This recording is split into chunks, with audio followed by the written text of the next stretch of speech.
Hi, my name is Alba. I'm the garden to table manager here at the Open Door, and this is the Giving Gardener orientation.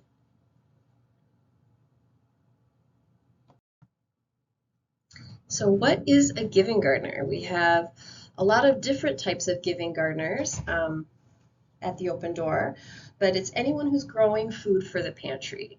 So, giving gardeners often grow food at home, at their work, school, church, other organizations. And there are some giving gardeners who adopt plots from us at the Open Door to grow food for the pantry. So the benefits of being a giving gardener is to be a part of a community. You could invited to free classes and events. You get free seats from us, and you can feel good about making the world a better place. Um, If you haven't registered as a giving gardener and you have your own garden, you can register. So you just go to our website. So it's theopendoorpantry.org.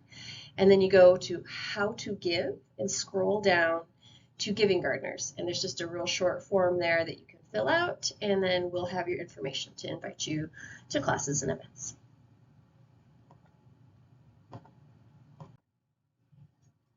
This is the question I get the most. What is the most needed items? They are listed here. I'll just read them off. Tomatillos, beans, jalapenos, poblanos, corn, cucumbers, asparagus, red and green cabbage, peas, celery. Winter squashes are great, except yellow squashes. For some reason, they are not popular here at the pantry. Root vegetables are great. Greens are wonderful. Packaging can be an issue, and we'll get to that in a moment. Fruits are wonderful, and herbs. And I think I'll add here, while I think it's appropriate, the things at the pantry we probably don't need giving gardeners to grow are tomatoes, because everyone in the whole county's tomatoes are ripening at the same time, and they drop off their extras here, which we're grateful for. Zucchinis, for the same reason. Any yellow squashes, people just don't like them. I don't know why. And we can get potatoes and onions pretty cheaply through Second Harvest, so you don't need to grow those for the food pantry. We get those really cheap. So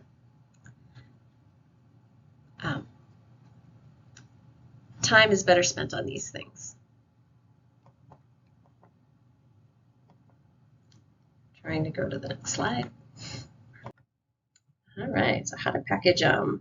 Well presented vegetables just go more quickly. So if we have a pile of homegrown vegetables sitting on a shelf and the same vegetables that are in packages that are retail rescue from a grocery store that was about to throw them out, that stuff goes more quickly because it's easy for them to grab.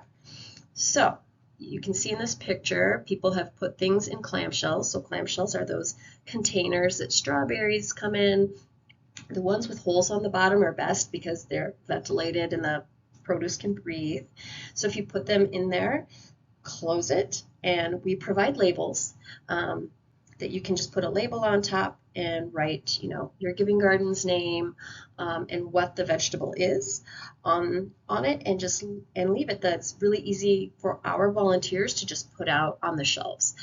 And we will keep some here on site for you to package them here, but it's a great way for you to reuse things at home too. So if you buy lots of strawberries or other vegetables that come in clamshells, feel free to use those.